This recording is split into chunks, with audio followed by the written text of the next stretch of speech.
ಸ್ನೇಹಿತರೆ, ಮೀಡಿಯಾ ಮಾಸ್ಟರ್ಸ್ಗೆ ಸ್ವಾಗತ ಸುಸ್ವಾಗತ. ಗೆಳೆಯರೆ, ಇರಾನ್ ಯುದ್ಧ ಮುಗಿತಿದ್ದ ಹಾಗೆ ಅರಬ್ ದೇಶಗಳು ಹಾಗೂ ಪಾಕಿಸ್ತಾನದ ತಲೆ ಮೇಲೆ ಮತ್ತೊಂದು ಅಮೆರಿಕಾದ ಕತ್ತಿ ತೂಗೋದಿಕ್ಕೆ ಶುರು ಮಾಡಿದೆ. ಮೊನ್ನೆ ಟ್ರಂಪ್ ಪಾಕಿಸ್ತಾನ ಸೇರಿದಂತೆ ಎಲ್ಲ ಇಸ್ಲಾಮಿಕ್ ಮಿತ್ರ ದೇಶಗಳಿಗೊಂದು ಶಾಕ್ ಕೊಟ್ಟಿದ್ದಾರೆ. ಅಲ್ಲಿ ಟ್ರಂಪ್ ಮಾತು ಕೇಳಿದ್ರೆ ಇಸ್ಲಾಮಿಕ್ ದೇಶಗಳು ಒಳಗೆ ಕುಸಿದು ಹೋಗುತ್ತವೆ. ಜನರ ಪ್ರತಿಭಟನೆಗಳನ್ನ, ಆಡಳಿತ ಬದಲಾವಣೆಯ ಒತ್ತಡವನ್ನ ಅವರು ಎದುರಿಸಬೇಕಾಗಿ ಬರುತ್ತೆ. ಮಾತು ಕೇಳದೇ ಇದ್ರೆ ಟ್ರಂಪ್ ಮತ್ತು ಅಮೆರಿಕಾದ ವಿರೋಧವನ್ನ ಕಟ್ಕೋಬೇಕಾಗಿ ಬರುತ್ತೆ. ಹಾಗಾದ್ರೆ ಏನದು ಟ್ರಂಪ್ ಇಸ್ಲಾಮಿಕ್ ದೇಶಗಳ ಗಂಟಲಿಗೆ ಸುರಿತಿರೋ ಬಿಸಿ ತುಪ್ಪ? ಅದು ಪಾಕಿಸ್ತಾನವನ್ನ, ಅದರ ಫೀಲ್ಡ್ ಮಾರ್ಷಲ್ ಅನ್ನ ಹೇಗೆ ಇಕ್ಕಟ್ಟಿಗೆ ಸಿಲುಕಿಸ್ತಾ ಇದೆ ಮತ್ತು ಟ್ರಂಪ್ ಒತ್ತಡ ಹೇಗೆ ಇಸ್ರೇಲ್ ಅನ್ನ ಖುಷಿ ಪಡಿಸ್ತಾ ಇದೆ, ಬನ್ನಿ ನೋಡೋಣ.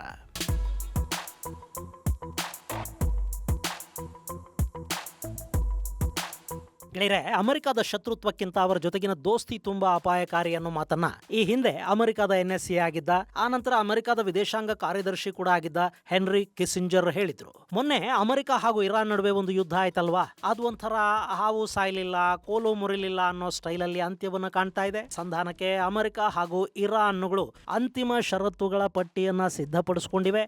ಅದಕ್ಕೆ ಸಹಿ ಬೀಳೋದು ಬಾಕಿ ಇದೆ. ಅದರ ಪ್ರಕಾರ ಇರಾನ್ ಹಾರ್ಮುಜ್ ಮೇಲಿನ ನಿರ್ಬಂಧವನ್ನ ತೆರವುಗೊಳಿಸುತ್ತೆ. ಅಮೆರಿಕ ಇರಾನ್ನ ತೈಲ ಮಾರಾಟದ ಮೇಲಿನ ನಿರ್ಬಂಧವನ್ನ ರದ್ದು ಮಾಡುತ್ತೆ. ಆನಂತರ ಅಣ್ವಸ್ತ್ರಗಳಿಗೆ ಸಂಬಂಧಪಟ್ಟ ಹಾಗೆ ಎರಡೂ ದೇಶಗಳ ನಡುವೆ ಮಾತುಕತೆಗಳಾಗತ್ವೆ. ಇರಾನ್ ಅಣ್ವಸ್ತ್ರವನ್ನ ತಯಾರು ಮಾಡಬಾರದು ಅನ್ನೋ ಅಮೆರಿಕದ ಒತ್ತಡವನ್ನ ತಾತ್ಕಾಲಿಕವಾಗಿ ಒಪ್ಕೋಬೇಕಾಗಿ ಬರುತ್ತೆ. ಅವರಿಗೀಗ ತಕ್ಷಣಕ್ಕೆ ಹಣ ಬೇಕಿದೆ. ಅದಕ್ಕೆ ತೈಲ ಮಾರಾಟದ ನಿರ್ಬಂಧಗಳು ಸಡಿಲ ಆಗಬೇಕು. ಅದನ್ನ ಇರಾನ್ ಸಾಧಿಸಿಕೊಳ್ಳುತ್ತೆ. ಹೀಗೊಂದು ಸಂಧಾನ ಸೂತ್ರ ರೆಡಿಯಾಗಿದೆ ಅಂತ ಹೇಳ್ತಾ ಇರೋ ಹೊತ್ತಲ್ಲೇ ಈ ಸಂಘರ್ಷದಲ್ಲಿ ಭಾಗವಹಿಸಿದ್ದ ಇಸ್ಲಾಮಿಕ್ ದೇಶಗಳು, ಸಂಧಾನಕಾರ ದೇಶಗಳ ಜೊತೆ ಟ್ರಂಪ್ ಕಾನ್ಫರೆನ್ಸ್ ಕಾಲಲ್ಲಿ ಮಾತಾಡಿದ್ದಾರೆ. ಅಲ್ಲಿ ಅವರೊಂದು ದೊಡ್ಡ ಬಾಂಬನ್ನು ಕೂಡ ಹಾಕಿದ್ದಾರೆ.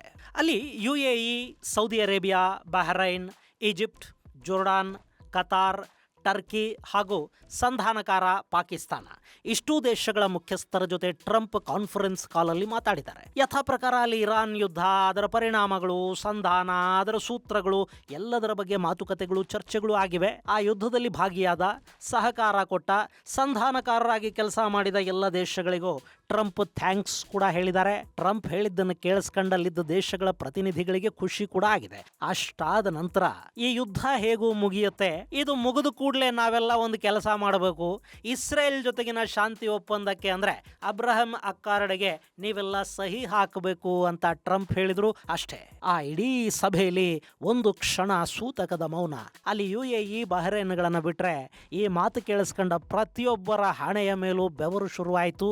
ಅಲ್ಲಿ ಯಾರು ಏನು ಮಾತಾಡೋದಿಕ್ಕೆ ಹೋಗಲಿಲ್ಲ. ಕಡೆಗೆ ಟ್ರಂಪೇ ನೀವೆಲ್ಲ ಇನ್ನೂ ಅಲ್ಲಿ ಇದೀರಿ ತಾನೆ ಅಂತ ಕೇಳಿದ್ರು. ಮತ್ತೊಮ್ಮೆ ಅಬ್ರಹಂ ಅಕ್ಕಾರ್ಡ್ಗೆ ಸಹಿ ಹಾಕೋ ಬಗ್ಗೆ ನಿಮ್ಮ ನಿರ್ಧಾರವನ್ನ ಬೇಗ ತಿಳಿಸಿ ಅಂತ ಹೇಳಿ ಫೋನನ್ನು ಇಟ್ಟರು. ಅದರ ಜೊತೆ ವಿಟ್ಕಾಫ್ ಹಾಗೂ ಜೆರಾರ್ಡ್ ಕುಶ್ನರ್ಗೆ ಯಾರ್ಯಾರು ಅಬ್ರಹಂ ಅಕ್ಕಾರ್ಡ್ಗೆ ಸಹಿ ಹಾಕ್ತಾರೆ, ಯಾರು ಹಾಕೋದಿಲ್ಲ ಅನ್ನೋ ಬಗ್ಗೆ ಮಾತುಕತೆಗಳನ್ನು ಮಾಡಿ ಒಂದು ಪಟ್ಟಿ ಸಿದ್ಧ ಮಾಡೋದಕ್ಕೆ ಮತ್ತು ಅರಬ್ ದೇಶಗಳನ್ನ ಒಪ್ಪಿಸೋದಕ್ಕೆ ಜವಾಬ್ದಾರಿಯನ್ನು ಕೂಡ ಕೊಡಲಾಯಿತು. ಹಾಗೆ ಟ್ರಂಪ್ ಅವರ ಅತ್ಯಾಪ್ತ, ಸದಾ ಟ್ರಂಪ್ ಜೊತೆ ಇರುವ ಮತ್ತು ಡೊನಾಲ್ಡ್ ಹೇಳುವ ಪ್ರತಿ ಮಾತಿಗೂ ಪಕ್ಕವಾದ್ಯ ನುಡಿಸುವ ಅಮೆರಿಕದ ಸೆನೆಟರ್ ಲಿಂಡ್ಸೆ ಗ್ರಾಹಂ ಟ್ರಂಪ್ ಅವರ ಈ ನಿರ್ಧಾರ ಅತ್ಯದ್ಭುತವಾದದ್ದು, ಇದು ಬ್ರಿಲಿಯಂಟ್ ಮೂವು. ಈಗ ಯಾರು ಇಸ್ರೇಲ್ ಜೊತೆ ಶಾಂತಿ ಒಪ್ಪಂದಕ್ಕೆ ಸಹಿ ಹಾಕ್ತಾರೆ ಅವ್ರು ನಮ್ಮ ಜೊತೆ ಇರ್ತಾರೆ, ಇಲ್ಲದವರು ಪರಿಣಾಮಗಳನ್ನು ಎದುರಿಸಬೇಕಾಗತ್ತೆ ಅಂತ ಧಮಕಿಯನ್ನು ಕೊಟ್ಟರು. ಈಗ ಅಮೆರಿಕದ ಮಿತ್ರ ದೇಶಗಳಿಗೆ ಬಿರಿಯಾನಿ ಮೂಳೆ ಗಂಟ್ಲಿಗೆ ಸಿಕ್ಕ ಹಾಕೊಂಡ ಹಾಗಾಗಿದೆ.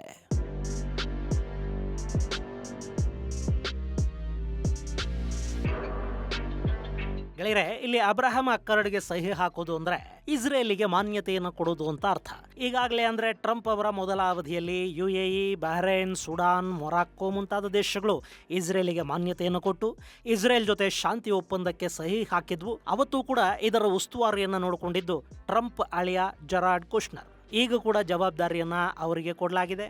ಇನ್ನು ಸೌದಿ ಅರೇಬಿಯಾ ಹಾಗೂ ಇನ್ನಿತರ ಅರಬ್ ದೇಶಗಳು ಪ್ಯಾಲೆಸ್ತೀನ್ ಕನಸು ನನಸಾಗದೆ ಇಸ್ರೇಲ್ ಜೊತೆ ಸಂಧಾನ ಸಾಧ್ಯ ಇಲ್ಲ ಅಂತ ಮೊದಲಿಂದಲೂ ಹೇಳ್ತಾ ಇವೆ. ಆದರೆ ಸದ್ಯದ ಪರಿಸ್ಥಿತಿಯಲ್ಲಿ ಪ್ಯಾಲೆಸ್ತೀನ್ ಪ್ರತ್ಯೇಕ ದೇಶ ರಚನೆ ಬಿಡಿ, ಇಸ್ರೇಲ್ ಗ್ರೇಟರ್ ಇಸ್ರೇಲ್ ಆಗಿ ವಿಸ್ತರಿಸಿಕೊಳ್ತಾ ಇದೆಯಲ್ಲ, ಅದನ್ನ ತಡೆಯೋದು ಕೂಡ ಸಾಧ್ಯ ಆಗ್ತಾ ಇಲ್ಲ. ಈಗಾಗಲೇ ಲೆಬನಾನ್ನ ದಕ್ಷಿಣ ಭಾಗವನ್ನು ಇಸ್ರೇಲ್ ಆಕ್ರಮಿಸಿಕೊಂಡು ಅಲ್ಲಿ ತನ್ನ ಬಫರ್ ಝೋನ್ ನಿರ್ಮಾಣ ಮಾಡಿಕೊಂಡಿದೆ. ಗೋಲನ್ ಹೈಟ್ಸ್ ನಂತರ ಕೂಡ ಸಿರಿಯಾದ ಇನ್ನೂ ಒಂದಷ್ಟು ಭೂಪ್ರದೇಶ ಈಗ ಇಸ್ರೇಲಿನ ಕೈ ಸೇರಿದೆ. ಹಾಗೆ ವೆಸ್ಟ್ ಬ್ಯಾಂಕ್ ಅಲ್ಲಿ ಯಹೂದ್ಯರ ಸೆಟಲ್ಮೆಂಟ್ಗಳು ತಲೆ ಎತ್ತುತ್ತಾ ಇವೆ. ಅಲ್ಲಿ ಪ್ಯಾಲೆಸ್ತೀನಿಯರ ಮನೆಗಳ ಮೇಲೆ ಬುಲ್ಡೋಸರ್ಗಳು ನುಗ್ಗುತ್ತಾ ಇವೆ. ಇಂಥ ಪರಿಸ್ಥಿತಿಯಲ್ಲಿ ಪ್ರತ್ಯೇಕ ಪ್ಯಾಲೆಸ್ತೀನ್ ಅನ್ನೋದು ಕನಸಿನ ಮಾತು. ಹಾಗಂತ ಪ್ಯಾಲೆಸ್ತೀನ್ ಆಗದೆ ಇಸ್ರೇಲ್ ಜೊತೆ ಸಂಧಾನ ಮಾಡಿಕೊಂಡ್ರೆ ಮುಸ್ಲಿಂ ಜಗತ್ತಿನ ಸೆಂಟಿಮೆಂಟ್ ಕೆರಳುತ್ತೆ. ಇನ್ನು ಈ ಯುದ್ಧ ಮುಗಿದು ಅಲ್ಲಿ ಸಂಧಾನ ಆಗಿ ಇರಾನಿನ ತೈಲ ಮಾರಾಟ ಹೆಚ್ಚಾಗಿ ಇರಾನ್ ನಾಯಕರ ಕೈಗೆ ಹಣ ಸೇರೋದಕ್ಕೆ ಶುರು ಮಾಡಿದ ಮೇಲೆ ಇರಾನ್ ಅರಬ್ ದೇಶಗಳಲ್ಲಿ ಮತ್ತೆ ಅಧಿಕಾರ ಬದಲಾವಣೆಗೆ ಶಾಡೋ ಟೀಮುಗಳ ಮೂಲಕ ಪ್ರಯತ್ನ ಶುರು ಮಾಡುತ್ತೆ.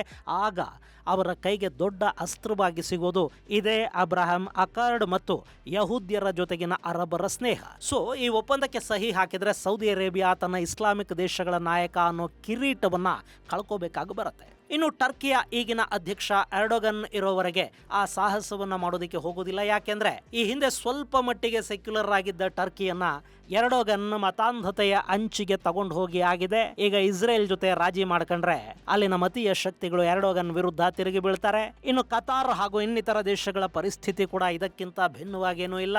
ಆದ್ರೆ ಈಜಿಪ್ಟ್ ಮತ್ತು ಜೋರ್ಡಾನ್ಗಳಿಗೆ ಈ ಸಮಸ್ಯೆ ಇಲ್ಲ. ಆ ದೇಶಗಳು ಈ ಹಿಂದೆನೆ ಇಸ್ರೇಲ್ಗೆ ಮಾನ್ಯತೆಯನ್ನು ಕೊಟ್ಟಿವೆ ಮತ್ತು ಇಸ್ರೇಲ್ ಜೊತೆ ಸಂಧಾನವನ್ನೂ ಮಾಡಿಕೊಂಡಿವೆ. ಆದರೆ ಈ ಪಾಕಿಸ್ತಾನದ ಪರಿಸ್ಥಿತಿ ಹೇಳಿ ಗೆಳೆಯರೆ, ಪಾಕಿಸ್ತಾನ ಇವತ್ತಿನವರೆಗೆ ಇಸ್ರೇಲಿಗೆ ಸ್ವತಂತ್ರ ದೇಶ ಅನ್ನೋ ಮಾನ್ಯತೆಯನ್ನು ಕೊಟ್ಟಿಲ್ಲ. ಅವರ ಪಾಸ್ಪೋರ್ಟ್ ಮೇಲೆ ಇದು ಇಸ್ರೇಲಿಗೆ ಅನ್ವಯ ಆಗೋದಿಲ್ಲ ಅಂತಲೇ ಅವರು ಮುದ್ರಿಸ್ತಾರೆ. ಪಾಕಿಸ್ತಾನ ಇಸ್ರೇಲಿಗೆ ಮಾನ್ಯತೆಯನ್ನು ಕೊಡೋದು ಆ ದೇಶದ ಉದಯದ ಹಿಂದಿನ ಸಿದ್ಧಾಂತಗಳ ಉಲ್ಲಂಘನೆ ಅಂತ ಭಾವಿಸುತ್ತೆ.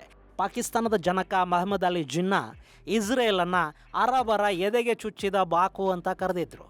ಸೊ ನಾವು ಇಸ್ರೇಲಿಗೆ ಮಾನ್ಯತೆಯನ್ನು ಕೊಡೋದಿಲ್ಲ ಅಂತ ಪಾಕಿಸ್ತಾನ ಸಾಕಷ್ಟು ವರ್ಷಗಳಿಂದ ಹೇಳ್ತಾ ಬರ್ತಾ ಇದೆ. ಅಲ್ಲಿನ ಪರಿಸ್ಥಿತಿ ಹೇಗಿದೆ ಅಂದ್ರೆ ಅಲ್ಲಿ ಪಠ್ಯಪುಸ್ತಕಗಳಲ್ಲಿ, ಮದರಸಾಗಳಲ್ಲಿ ಹಾಗೆ ಫ್ರೈಡೇ ಯೂನಿವರ್ಸಿಟಿಗಳಲ್ಲಿ ಎಲ್ಲ ಕಡೆಯಲ್ಲೂ ಕಡ್ಡಾಯವಾಗಿ ಬೋಧಿಸೋದು ಎರಡನ್ನ. ಒಂದು ಹಿಂದೂ ದ್ವೇಷ, ಎರಡನೆಯದು ಯಹೂದ್ಯರ ಮೇಲಿನ ದ್ವೇಷ.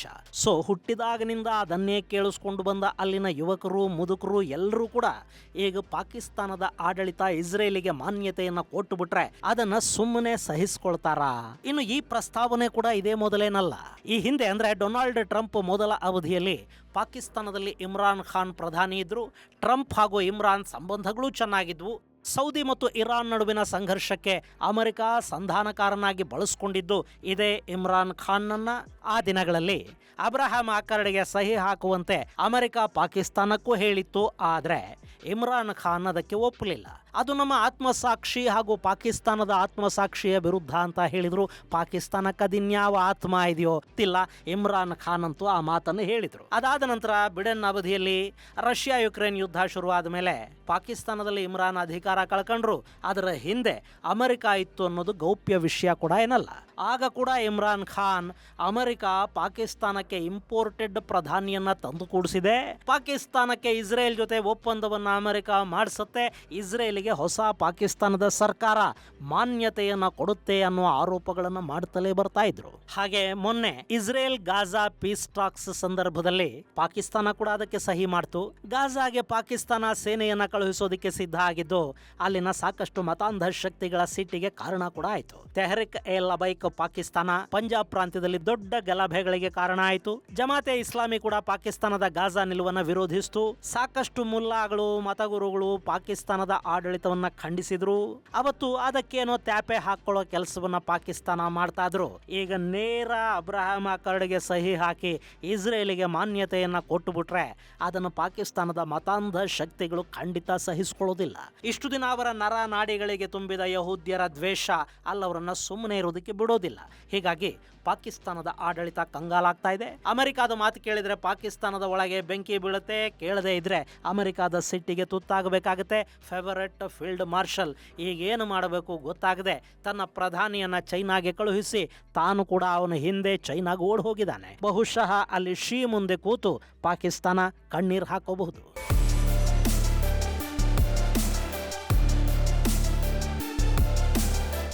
ಟ್ರಂಪ್ ಅವರ ಈ ಒತ್ತಡ ದೊಡ್ಡ ಮಟ್ಟದಲ್ಲಿ ಪರಿಣಾಮ ಬೀರೋದು ಪಾಕಿಸ್ತಾನ, ಟರ್ಕಿ ಹಾಗೂ ಸೌದಿ ಅರೇಬಿಯಾಗಳ ಮೇಲೆ. ಇಲ್ಲಿ ಟ್ರಂಪ್ಗೆ ಇದರ ಅನಿವಾರ್ಯತೆ ಇದೆ. ಯಾಕೆಂದ್ರೆ ಇರಾನ್ ವಿರುದ್ಧದ ಯುದ್ಧದಲ್ಲಿ ಇಸ್ರೇಲಿಗೆ ಏನು ಬೇಕೋ ಅದನ್ನು ಕೊಡಿಸೋದ್ರಲ್ಲಿ ಅಮೆರಿಕ ಸಂಪೂರ್ಣವಾದ ಯಶಸ್ಸನ್ನು ಪಡ್ಕೊಂಡಿಲ್ಲ. ಇನ್ನು ಯುದ್ಧ ಮುಗಿತಿದ್ದ ಹಾಗೆ ಇರಾನ್ನ ತೈಲ ವ್ಯಾಪಾರದ ಮೇಲಿನ ನಿರ್ಬಂಧವನ್ನ ಅಮೆರಿಕ ತೆರವುಗೊಳಿಸೋದಕ್ಕೆ ಒಪ್ಪಲೂಬಹುದು. ಅದರಿಂದ ಇರಾನಿಗೂ ಲಾಭ ಆಗುತ್ತೆ. ಆದರೆ ಇಸ್ರೇಲಿಗೆ ಸಿಕ್ಕಿದ್ದೇನು? ಇದೇ ವರ್ಷ ಅಕ್ಟೋಬರ್ ತಿಂಗಳಲ್ಲಿ ಇಸ್ರೇಲ್ ಅಲ್ಲಿ ಚುನಾವಣೆಗಳು ನಡೀಬೇಕು. ಹಾಗೆ ನವೆಂಬರ್ ಅಲ್ಲಿ ಅಮೆರಿಕ ಅಮೆರಿಕಾದಲ್ಲಿ ಕೂಡ ಚುನಾವಣೆಗಳಾಗಬೇಕು. ಯಾವ ಲಾಭವೂ ಆಗದೆ ಯುದ್ಧ ಮಾಡಿ ಗುರಿ ತಲುಪದೆ ಅದನ್ನು ನಿಲ್ಲಿಸಿದ್ರು ಅಂದರೆ ನೆತನ್ಯಾಹು ಅವರ ಜನಪ್ರಿಯತೆಯನ್ನು ಅದು ಕಡಿಮೆ ಮಾಡುತ್ತೆ. ಹಾಗೆ ಅಮೆರಿಕಾದಲ್ಲಿ ಟ್ರಂಪ್ ವಿರುದ್ಧ ಜನಾಭಿಪ್ರಾಯಕ್ಕೆ ಕೂಡ ಇದು ಅವಕಾಶವನ್ನು ಮಾಡಿಕೊಡುತ್ತೆ. ಸೊ ಇಲ್ಲಿ ಏನನ್ನಾದರೂ ನಾವು ಸಾಧಿಸಿದ್ವಿ ಅಂತ ತೋರಿಸ್ಕೋಬೇಕು. ಅಬ್ರಹಾಂ ಅಕಾರ್ಡ್ಗೆ ಇನ್ನಷ್ಟು ದೇಶಗಳು ಸಹಿ ಹಾಕಿದರೆ ಇಸ್ರೇಲಿಗೆ ಮಾನ್ಯತೆ ಕೊಡೋದಕ್ಕೆ ಇಸ್ಲಾಮಿಕ್ ದೇಶಗಳು ಮುಂದಾದರೆ ಅದು ಇಸ್ರೇಲಿನ ದೊಡ್ಡ ಗೆಲುವು ಅನ್ನಿಸ್ಕೊಳ್ಳುತ್ತೆ. ಅದನ್ನು ಟ್ರಂಪ್ ಮಾಡಿಸೋದಕ್ಕೆ ಹೋಗ್ತಾ ಇದ್ದಾರೆ. ಇದಕ್ಕಾಗಿ ಟ್ರಂಪ್ ಒತ್ತಡ ಹೇರೋದಕ್ಕೆ ಶುರು ಮಾಡಿದ್ದಾರೆ. ಇದು ಸೌದಿ ಅರೇಬಿಯಾ ಅಮೆರಿಕಾದಿಂದ ದೂರಾಗಿ ಚೈನಾದ ಜೊತೆ ಸೇರೋ ಹಾಗೆ ಮಾಡಿದರೆ ಪಾಕಿಸ್ತಾನ, ಟರ್ಕಿ ಹಾಗೂ ಸೌದಿ ಅರೇಬಿಯಾಗಳ ಇಸ್ಲಾಮಿಕ್ ನ್ಯಾಟೋ ಕನಸಿಗೆ ಕೂಡ ಅಮೆರಿಕಾದ ಈ ಒತ್ತಡ ನೀರೆರಿಯೋ ಸಾಧ್ಯತೆ ಇರುತ್ತೆ. ಹಾಗಲ್ಲದೆ ಸೌದಿ ಅರೇಬಿಯಾ ಇಸ್ರೇಲಿಗೆ ಮಾನ್ಯತೆಯನ್ನು ಕೊಡೋದಕ್ಕೆ ಒಪ್ಪುಬಿಟ್ರೆ ಪಾಕಿಸ್ತಾನದ ಪರಿಸ್ಥಿತಿ ಚಿಂತಾಜನಕ ಆಗುತ್ತೆ. ಒಟ್ಟಾರೆ ಟ್ರಂಪ್ ತಮ್ಮ ಫೇವರೆಟ್ ಫೀಲ್ಡ್ ಮಾರ್ಷಲ್ ಕತ್ತಿನ ಪಟ್ಟಿಗೆ ಕೈ ಹಾಕೊಂಡು ಕೂತಿದ್ದಾರೆ. ಅಂದಹಾಗೆ ಟ್ರಂಪ್ ಆಸಿಮ್ ಮುನೀರ್ನನ್ನ ಫೇವರೆಟ್ ಫೀಲ್ಡ್ ಮಾರ್ಷಲ್ ಅಂತ ಯಾಕೆ ಕರೀತಾರೆ ಅನ್ನೋದಕ್ಕೆ ಅಮೆರಿಕಾದಲ್ಲೊಂದು ಜೋಕು ಕೂಡ ಇದೆ. ಈ ಮುನೀರನ ಹೆಸರು ಕೂಡ ಟ್ರಂಪ್ಗೆ ಗೊತ್ತಿಲ್ಲಂತೆ, ಅದು ತಕ್ಷಣಕ್ಕೆ ನೆನಪಿಗೆ ಬರೋದಿಲ್ಲ. ಹೀಗಾಗಿ ಫೇವರೆಟ್ ಫೀಲ್ಡ್ ಮಾರ್ಷಲ್ ಅಂತಲೇ ಟ್ರಂಪ್ ಯಾವಾಗಲೂ ಮುನೀರ್ನನ್ನ ಕರೀತಾರೆ ಅನ್ನೋದು ವೈಟ್ ಹೌಸ್ ವರದಿಗಾರರ ನಡುವಿನ ಜೋಕು. ಇದು ವಾಸ್ತವವೂ ಇರಬಹುದು. ಯಾಕೆಂದ್ರೆ ಪಾಪ ಟ್ರಂಪ್ ಈ ವಯಸ್ಸಲ್ಲಿ ಅದು ಎಷ್ಟು ಹೆಸರುಗಳನ್ನು ನೆನಪಲ್ಲಿ ಇಟ್ಕೊಳ್ಳೋದಕ್ಕೆ ಸಾಧ್ಯ ಆಗುತ್ತೆ. ಅದರಲ್ಲೂ ಯೂನಿಫಾರ್ಮ್ ಹಾಕೊಂಡು ಬರೋ ಪಂಕ್ಚರ್ ಗಿರಾಕಿಗಳ ಹೆಸರನ್ನೆಲ್ಲ ಯಾರು ತಾನೇ ನೆನಪಿಟ್ಕೋತಾರೆ. ಪಾಪ ಟ್ರಂಪ್.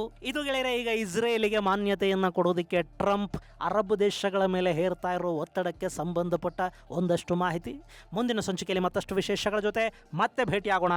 ಅಲ್ಲಿವರೆಗೆ ಜೈ ಹಿಂದ್, ಜೈ ಕರ್ನಾಟಕ.